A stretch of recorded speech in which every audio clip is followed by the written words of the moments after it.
Donc Christian, tu voulais nous parler Oui. des signes de reconnaissance. Signe de reconnaissance, et puis oui, tout à fait. C'est un sujet qu'on a peut-être abordé un tout petit peu dans les précédents podcasts, où c'est cette nourriture indispensable à notre évolution, à notre développement. Et c'est quelque chose qui est peu utilisé, en fin de compte, un outil assez simple, en tout cas pas compliqué, mais qui est accessible à tous. Parce qu'un signe de reconnaissance, en fait, c'est quoi? C'est simplement d'avoir une reconnaissance envers une personne. Et le signe de reconnaissance le plus simple, c'est déjà un bonjour, madame l'amoureux, au lieu qu'un simple bonjour, peut-être, ou des félicitations, ou ce genre de... c'est facile à faire, simplement. Ça peut être des On le fait encouragements pas. aussi, Ça peut être aussi des encouragements, effectivement. En fait, on porte attention à l'autre. Et puis, on va l'encourager. Mais dans une intention noble. Alors, tout à fait. Enfin, qu'est-ce que tu définis comme noble? Dans le sens où t'as pas, tu le valorises, mais parce que tu le penses. Alors, Ou, exactement, c'est authentique. C'est authentique, voilà. Complètement. Justement, parole impeccable. Bravo. Quelque part. On en a parlé dans les premiers podcasts, mais c'est vrai, c'est ça. Il faut que ce soit Voilà. authentique. Si ça ne l'est pas, il y a de fortes chances que l'autre personne le rejette, mais il ne va pas vous le dire, mais il va le rejeter. Et donc, ce sera un match nul, en fin de compte. Ce ne sera pas profitable. Pas profitable. Et puis l'autre aussi, peut-être, il se sentira dévalorisé. Oui, parce qu'il va dire, on me donne un stroke juste pour me caresser dans le sens du poil. Ouais, c'est ça, ouais. Et ça se fait dans, de nouveau, ce monde, je dirais, monde professionnel, par exemple. C'est un outil qui est peu exploité ou mal exploité. Et c'est dommageable parce qu'on peut justement renforcer l'estime de soi, de l'autre, etc., par ce genre de choses, quoi. Et il faut savoir qu'il y a des signes de reconnaissance positifs et négatifs, d'accord, mais aussi conditionnels et inconditionnels. Ah voilà, et tu parles de quoi dans conditionnel et inconditionnel? Ça Conditionnels, ils sont soumis à condition. C'est que tu fais bien quelque chose et je te félicite. Ah ouais, donc là, il n'y a rien de naturel. Alors, ça peut être naturel, ça peut être authentique. Naturel, je ne sais pas, mais authentique, ça peut être authentique. C'est-à-dire qu'il a fait bien son travail, et moi, je le remercie beaucoup parce qu'il a fait un bon travail. Okay.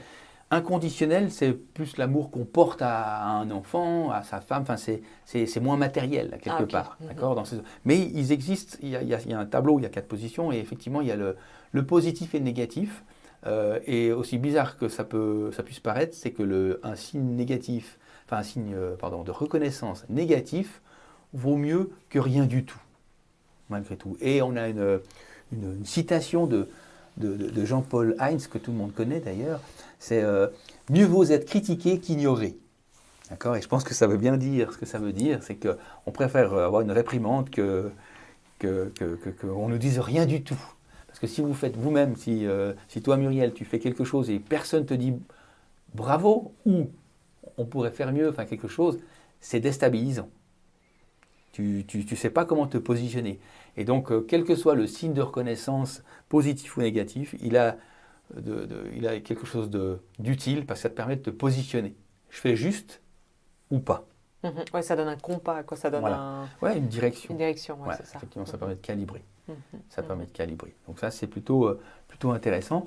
Tu voulais pas me parler, je trouvais très intéressant, les explications que tu me donnais tout à l'heure par rapport à ces enfants qui ont été nourris et à la naissance. C'est vrai qu'ils ont fait, alors je crois que c'est dans les années 40, c'est un psy ou quelque chose comme ça, mais peu importe, mais ils ont fait une démonstration, un peu dure à entendre, mais une démonstration avec des enfants, où ils ont mis des enfants en bas âge, une pouponnière en quelque sorte, ils ont séparé la pouponnière en deux, puis on va dire X enfants du côté gauche, ils les ont nourris avec des aliments, et les autres enfants du côté droit, ils les ont nourris d'aliments, mais de signes de reconnaissance, c'est-à-dire de l'attention qu'on portait aux enfants, des câlins, ils ont joué, ils les ont stimulés.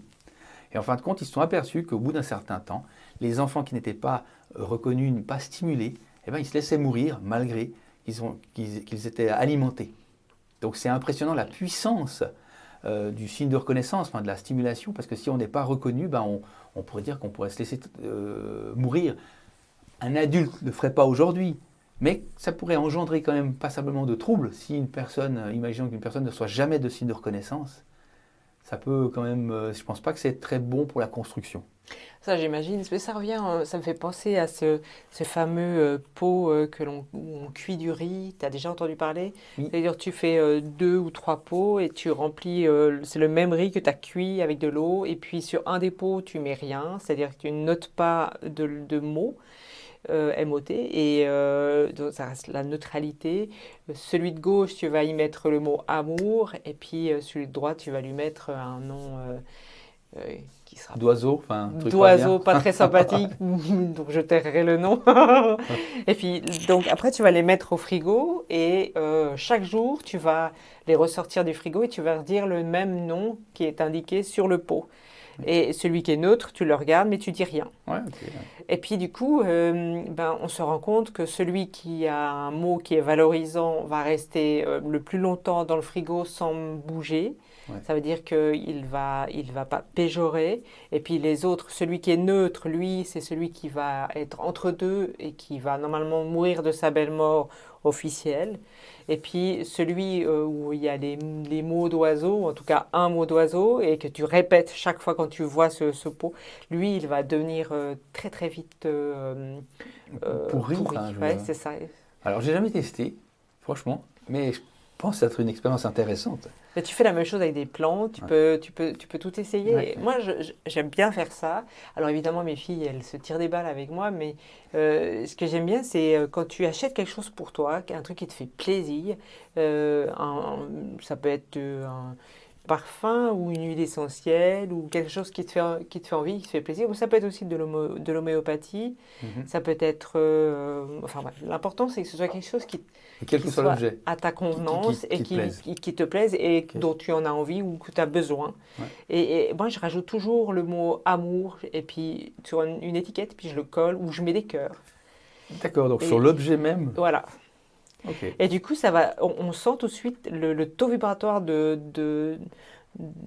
l'objet? de l'objet qui va augmenter et la puissance et du coup, le parfum va décupler, il sera très différent. Tu t'amuses à prendre 2 huiles essentielles qui sont à l'identique. Puis tu en as un où tu lui mets amour et puis un autre où tu lui mets le nom d'oiseau que tu veux Ouais. et puis tu refais le même concept. Et après, tu t'amuses à les ouvrir et à sentir, tu verras que ça n'a plus la même chose.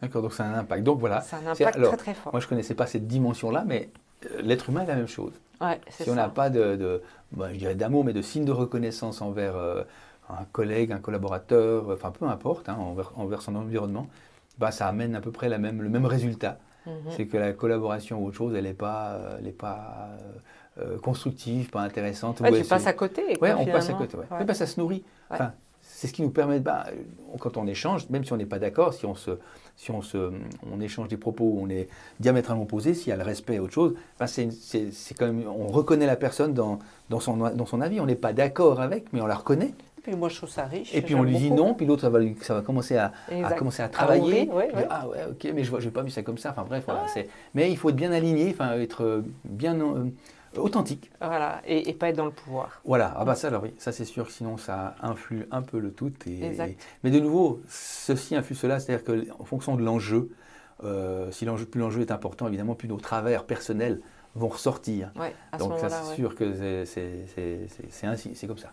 Mhm, C'est comme mhm. ça, je crois que ça peut pas Toi, tu faire. voulais me parler aussi du livre Oui, les chauds doudous, en fait, c'est un livre de Claude Steiner. C'est le conte chaud et doux des chauds doudous. C'est un petit livre pour les enfants et pour les adultes, mais qui matérialise bien le côté signes de reconnaissance qui sont donnés ou pas. Alors je vous laisse, enfin, allez on va dire l'acheter ou aller le compulser, lire. ah ouais, ouais. Ouais, il est très sympa, il est très vite lu. Mais c'est un joli livre c'est des belles, je dirais une belle métaphore globale qui permet de bien comprendre les signes de reconnaissance, les strokes, hein, ce qu'on appelle en analyse transactionnelle. C'est les signes de reconnaissance et qui permettent vraiment on voit l'impact que ça a de donner des signes de reconnaissance, quels qu'ils soient, négatifs ou positifs, mais évidemment que le positif est meilleur. Mais il n'empêche que, comme on dit, vaut mieux un signe de reconnaissance négatif que pas du tout. Mhm. C'est vraiment important de prendre ça en considération. Pourquoi? Parce qu'on peut, des fois on se dit, il y a des gens qui sont maltraités, et on se dit, mais pourquoi ils ne quittent pas hein, l'endroit où ils sont, etc. Eh bien, quand ils vont quitter, ils n'auront plus de signe de reconnaissance peut-être du tout. Tandis que là où ils sont, ils ont un signe de reconnaissance négatif, mais c'est ce qui leur permet de survivre malgré tout. Tu parles des femmes battues, Alors, par exemple, mais il y a plein d'autres. Même, moi, j'ai des clients qui viennent, ils ne supportent pas leur chef. Et quelque part, le chef est tyrannique. En fin de compte, il est malveillant envers cette personne, mais elle reste. Parce qu'elle a une considération bizarre, c'est étrange ce que je dis, mais c'est une réalité. Parce qu'elle ne sait pas ce qu'elle aura ailleurs, ou elle n'a pas assez confiance en elle pour dire je le quitte, j'aurai mieux ailleurs.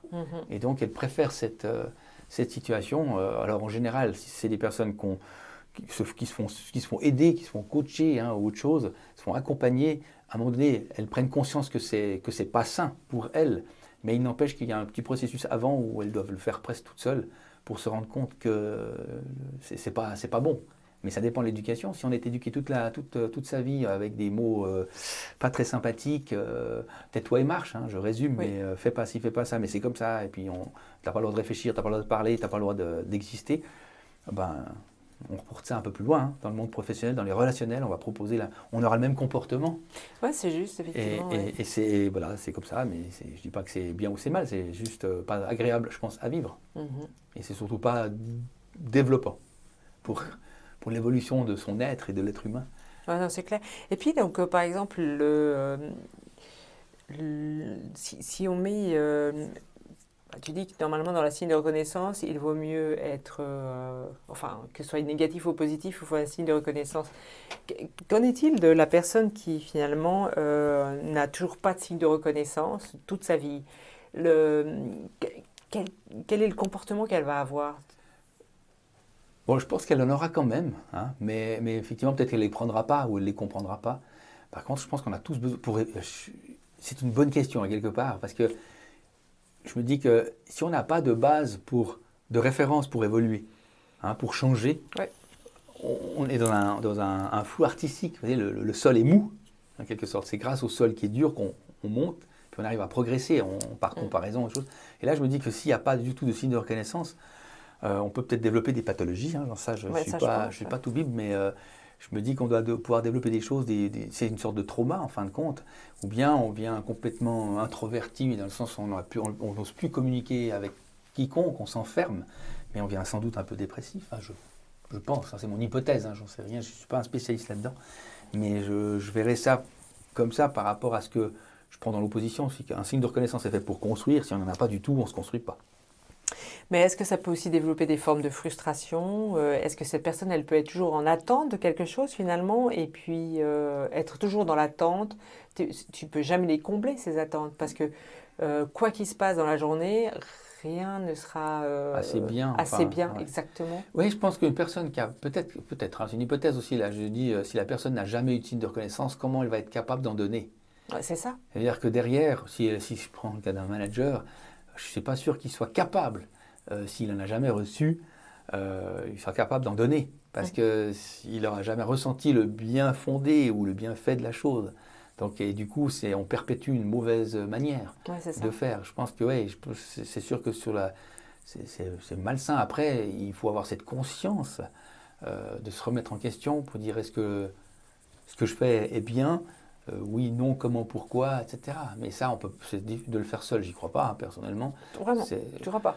Tout seul. C'est comme un immortel, il ne peut pas de lui-même se remettre en question en disant « Ok, là, il y a… » Moi, je pense qu'il faut un événement extérieur. Ah ouais, qui déclenche. Un déclencheur. Ouais. En général, les événements sont faits pour ça. Voilà, c'est ça, exactement. Alors après, c'est plus ou moins fort et ça laisse plus ou moins de traces. Oui, aussi. Ouais. Mais de son plein gré, moi, je pense… Disons que je me dis que c'est difficile de changer de son plein gré puisque on est bien dans notre situation quelque part. D'un coup, ça devient inconfortable, on est d'accord. Mais cette situation on connaît qu'elle. On a peur de découvrir autre chose. Tout ce qu'on enlève, il faut le combler par autre chose. Et si on enlève une situation même délicate et même inconfortable, le trou, on peut pas, on n'accepte pas. Ça, c'est une peur, quoi, quelque part. Ah, c'est ça. Moi, je pense que tout seul, ça vient compliqué. Mais ce n'est que mon point de vue, mais je pense que c'est pas la voie la plus facile ou la plus aisée. Très intéressant. On parlait aussi des gens qui ne reçoivent pas de signe de reconnaissance. Une des conséquences aussi, c'est peut-être une sorte de frustration. Ils ne sont jamais appréciés ou jamais évalués. ils ne reçoivent rien, donc ils ne savent pas si c'est bien, si c'est mal. Enfin, il n'y a pas de référentiel. Donc c'est ce qu'on disait la phrase, quand on est ignoré, c'est compliqué à se positionner. Et je pense que par la suite, il peut peut-être développer peut-être pas de pathologie, mais des comportements inadéquats, c'est-à-dire en management, parce qu'ils disent pourquoi je le féliciterais ou pourquoi je le remercierais alors que moi on ne me donne pas de remerciement. Ah oui, et ça, je pense que voilà. c'est là où on est dans la frustration. Voilà, la frustration, et ça pourrait être, alors après, il faut voir comment on la gère, mais si c'est mal géré, elle peut être reportée sur quelqu'un, et ça peut être vraiment gênant dans une entreprise, parce que ça crée vraiment des conflits. Quoi. Et c'est des effets, l'effet domino. Ouais, c'est ça. Ouais, parce que je ne te donne pas de signe de reconnaissance parce que tu ne m'en as pas donné. Et inverse, et ça continue. On s'en sort pas. Alors, on s'en sort pas. Alors, maintenant, il y a quand même des gens qui ont une conscience bien développée qui arrive à stopper la chose, mais imaginons que dans un système qui est peut-être moins évolué, ça peut avoir des conséquences plutôt gênantes. Donc ça voudrait dire que si on est dans un effet domino, celui qui ne reçoit pas de signe de reconnaissance n'en donne pas à l'autre. Du coup, l'autre peut aussi être dans l'agression ou déstabiliser. Parce qu'après, tu vois, tu crées la rancœur aussi. Quand le personne ne reçoit pas de signe de reconnaissance. Parce que tu es comme dans des attentes. Ah, par définition, il y a des attentes, effectivement. Tu vois ça, donc, quand tu n'as pas reçu ces attentes et puis que vraiment tu t'impatientes de ne pas recevoir ces attentes. Tu ranges ton frein. Hein. Voilà, mais donc là, on va dans la colère, on va dans cette mâchoire qui est serrée. Chacun a sa façon de l'exprimer. C'est peut-être la colère ou bien la soumission. Ou la soumission, on se tait, on avale. Mais le problème, c'est que, quel que soit, parce que même si on est soumis, on n'en pense pas moins. Je veux dire, il y a une certaine colère, simplement on l'exprime différemment. À un moment donné, je pense que c'est un peu la cocotte minute. Ça va exploser, mais sans doute pas au bon endroit. C'est-à-dire que ça peut exploser à la maison plutôt qu'au travail, par exemple. Ou bien avec une collègue qui n'a rien fait, et puis alors vous en voulez à votre chef, par exemple, ou etc., inversement. Donc oui, ça, je pense que c'est là la complexité de la chose. C'est que si vous attendez un signe de reconnaissance et que vous en avez besoin, eh bien, une des solutions, c'est de le demander. C'est pas facile, mais demander. Alors, ça veut dire que donc tu es dans une attente, tu ne le reçois pas. Comment tu fais pour la demander? C'est hyper simple. Moi, j'ai eu un client, il ne me disait jamais si c'était bien ou pas bien. Jamais. Il disait OK. Mais j'avais jamais de vrai feedback. Et un jour, j'ai dit, monsieur le client, est-ce que je travaille vous êtes satisfait de mes services? Et là, il m'a regardé et m'a dit, mais bien sûr. Et non, c'était pas évident. Parce qu'il ne me l'avait jamais dit, il ne m'a jamais fait de réprimande. Mais il ne m'a jamais dit le côté positif. Et là, j'ai clairement demandé, ça l'a vraiment interloqué. J'ai vu dans ses yeux qu'il était étonné que je lui demande ça. Mais ce n'est pas parce qu'on fait du travail qu'on nous dit rien qu'il est bien fait. Et moi, j'avais besoin de me positionner par rapport à ça et je lui ai demandé. Et j'ai appris maintenant à demander si j'en ai besoin, si j'en ai la nécessité. Je demande à mon interlocuteur, à mon client, à mes amis, à quiconque, je demande, est-ce que tu es content de ce que j'ai fait ou est-ce que ça te convient, comment, voilà, j'aimais ce signe je demande un signe de reconnaissance. Ce n'est pas une question d'ego ou autre chose, ça me permet de me positionner. Et surtout, c'est pas une forme de justification aussi, parce que tu vois, c'est une manière de te justifier vis-à-vis de l'autre. Alors, ça dépend comment on le demande. Moi, j'ai pas dit, je me dis, est-ce que ça vous convient? Je n'ai pas demandé d'explication, je lui ai demandé un oui ou un non. Okay. À la limite, s'il commence à se justifier, c'est peut-être lui qui a quelque chose à se reprocher en fin de compte. Mais là, il m'a dit simplement, oui, je suis très content. Et puis il me dit, pourquoi vous demandez ça? Je dis, j'avais juste besoin de l'entendre pour calibrer mon service. Voilà. Positionner, voilà. C'est tout. Et puis après, bon, ok, merci. Après, s'il fait tout un pataquès, ça veut dire qu'il y a peut-être autre chose. Là, ça vaut la peine de réfléchir. Mais globalement, n'hésitez pas, moi je vous conseille en tout cas de demander, alors il y a le fond et la forme bien sûr, mais n'hésitez pas à demander si vous ressentez le besoin de savoir ce que vous faites, si ce que vous faites est juste, eh bien demandez-le, mais gentiment et par rapport aux états du moi qu'on avait brièvement vu la dernière fois, eh bien émettez votre message depuis l'adulte. Pas depuis le parent disant tu m'as jamais dit, le message caché c'est tu m'as jamais dit ce que tu pensais et maintenant tu me dis quelque chose s'il te plaît. Et ça c'est pas bon. Non, c'est juste de demander sereinement la parole impeccable, dire voilà, sans jugement, sans rien, c'est juste vous émettez une demande et l'autre personne répondra comme elle le peut, mais très souvent c'est assez bien perçu. Et puis le tour est joué. Et puis je trouve que ça crée une relation un peu meilleure que laisser les non-dits. On exprime quelque chose parce que les non-dits on ne sait jamais. On ne sait jamais si c'est bien, c'est pas bien. Puis un jour, mais il fallait me dire, mais comme d'habitude, ça marche pas. Donc on part dans l'exagération. Ouais. Et puis c'est le chaos le plus total. Mhm. Donc vraiment, demandez vos signes de reconnaissance si vous en avez le besoin. Excellent. Super, bravo. Merci Parfait. beaucoup, Christian. Merci Muriel. À bientôt. À bientôt.